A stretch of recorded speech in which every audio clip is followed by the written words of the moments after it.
Welcome back to the third session of the fourth week of our Flowful Project Management Program.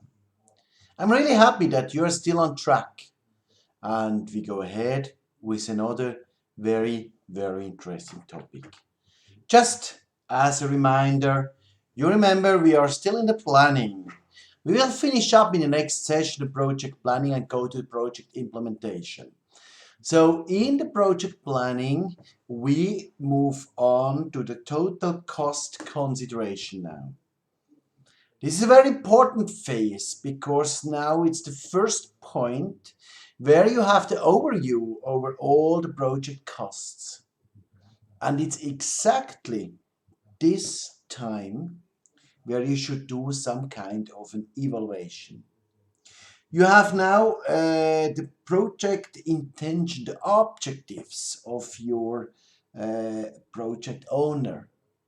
You can put on one side what has to be done in the project, and on the other side you can put what does it cost.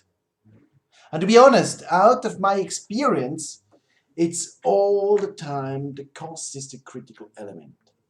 Now, together with the project owner, you have to assess whether it is worth to really go for the project, whether it's worth to spend that much of money for this little or big result of the project.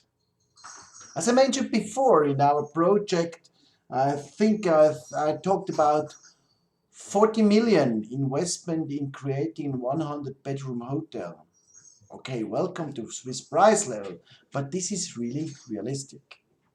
Now, is it worth to go this path? You just can answer this if you give the framework of a business plan, if you give the payoff time, the return on investment to your project owner. Nobody today is just coming, you are a nice guy. I give you 40 million, do what you ever want. Or, if you know this person, just bring it together with me. I'm very interested in such a person. Coming back, what shall we do? Typically, I made more than 100 or I don't know how much projects. And all the time at this point, you end up with a problem. You have good ideas. You have great quality. You have a genius approach how to handle a project, but it's too expensive. And this starts, what I mentioned many times already, an iterative process. What does this mean? You go back one or several steps in this 8-step program of project planning, or even further back. Maybe you have to adapt your structure. Put out some elements you thought that's nice to have and don't need to have. Or maybe you shorten some of the phases. You can reduce the quality and reduce the costs by lower quality. That still guarantees that you reach the project goals. Maybe you can enlarge the time and reduce the costs by lower capacity you need to have on time. Maybe you can change the schedule in low season periods when workforces are cheaper. Or other measures. The last thing to do, but also to take into consideration, change the goals, the objectives of the project. Of course, you as a project manager, you cannot do this, but you have to apply at the project owner. Go back and ask for a change of the objectives.